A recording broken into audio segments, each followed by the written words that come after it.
As peace talks between Israel and the Palestinians have broken down over Israel's decision to build a new Jewish settlement in disputed East Jerusalem, relations between the two communities are at an all-time low, and Palestinian demonstrations in the West Bank and Gaza are becoming more widespread.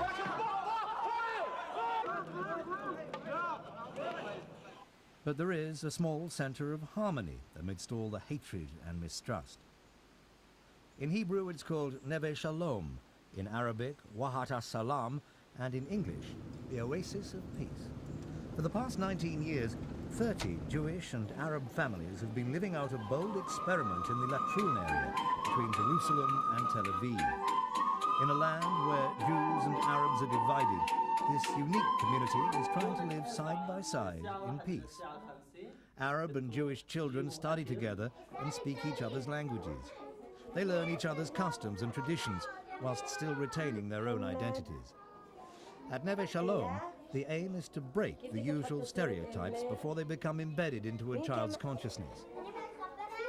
Even in kindergarten, each child will know all about the religious festivals of the other.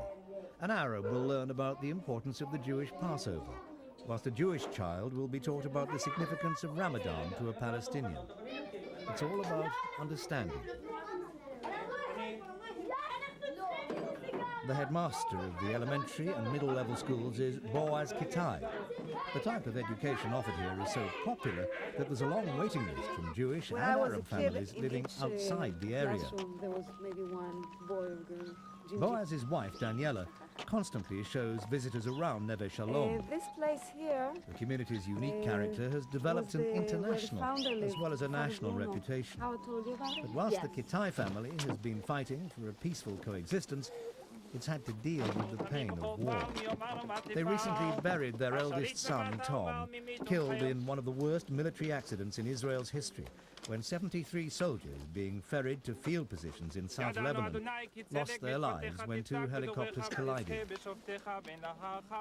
Tom's funeral reflected the unique identity of Neve Shalom, as both Israelis and Palestinians wept over his death. He had friends from many different backgrounds and wanted a future for his country that encompassed the aspirations of all. Tom had felt that it was his duty to serve in the military, but he always fought for a different way of thinking, even here amongst his fellow troops. For me it was very touching to see the people here in the community all feeling with us, really sharing with us. It doesn't matter if they are Palestinians or Jewish. So this was very touching. While Neve Shalom on the surface seems idyllic, there are strains beneath. Jews and Arabs can respect each other as people, but they differ widely over how best to resolve the conflict over this disputed land. It's hard for both sides to justify and come to terms with the hatred and violence all around them. To accept that peace takes time to achieve. I understood immediately that it's not so easy, it's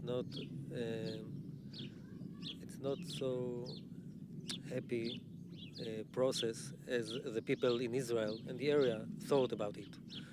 Maybe because we live here and we know it's not so simple to live together and to make a peace. Yeah.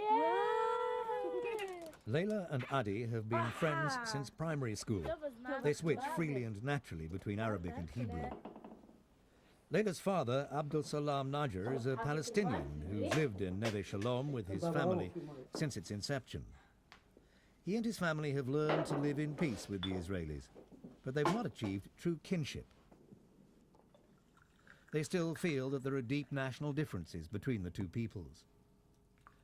Najjar remembers how both Jews and Arabs fled to the same Neve Shalom bomb shelters during the Iraqi Scud missile attacks on Israel in the 1991 Gulf War.